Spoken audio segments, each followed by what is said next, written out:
Hello అందరికీ ఎలా ఉన్నారు? బాగున్నారా? నేనైతే చాలా బాగున్నాను. ఈరోజు సోరకాయ హల్వా ఎలా చేసుకోవాలో చూద్దాం రండి.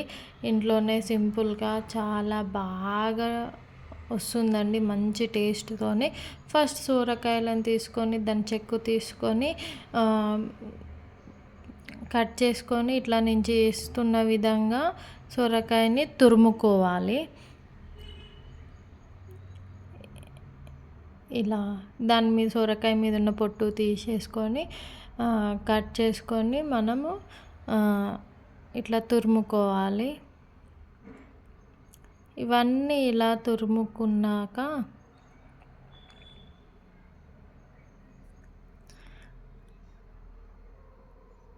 ఇలా తురుముకోవాలి. తురుముకున్నాక ఒక క్లాత్ తీసుకొని ఆ క్లాత్లో ఈ తురుముకున్న సొరకాయని దాంట్లో వేసుకొని దాంట్లో ఉన్న వాటర్ని అంతా తీసుకోవాలి, ఇట్లా పిండుకోవాలి. నేను చూపిస్తున్న విధంగా చేయండి.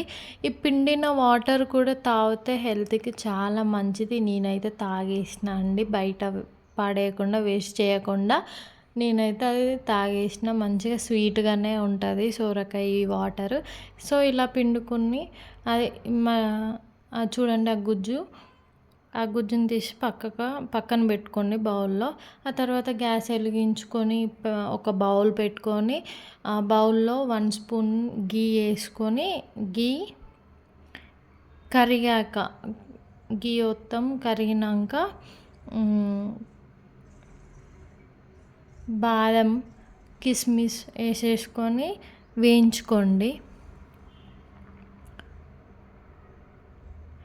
ఇట్లా వేగిపోయే చూడండి, బ్రౌన్ కలర్ వచ్చేదాకా వేయించుకొని అవి ఒక బౌల్లోకి తీసుకోండి ఇలా. ఆ తర్వాత అదే గీలో మనం తురుముకున్న సొరకాయని వేసుకొని ఒక 5 మినిట్స్ 5 మినిట్స్ చాలండి, 5 or 10 మినిట్స్ మనము మగ్గనిచ్చుకోవాలండి. ఆ తర్వాత ఒక కప్ షుగర్ వేసుకోవాలి. షుగర్ వేసుకున్నాక అదే కప్తోని ఒక కప్పు మిల్క్ తీసుకోవాలి.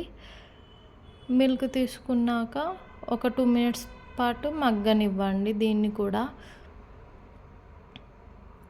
ఒక 2 మినిట్స్ మగ్గనిచ్చాక ఒక 2 ఇలాచీ వేసుకొని మనం వేయించి పెట్టుకున్న బాదం కిస్మిస్ని కూడా వేసుకొని కలుపుకోండి. ఒక 2 మినిట్స్ పాటు ఇట్లా మగ్గనివ్వండి. సో అంతే, సింపుల్గా మంచిగా టేస్టీగా బాగుంటుందండి. నేను ట్రై చేశాను, నేనైతే సూపర్గా తిన్నా, చాలా బాగా వచ్చింది. మీరు కూడా ట్రై చేయండి. నా ఛానల్ సబ్స్క్రైబ్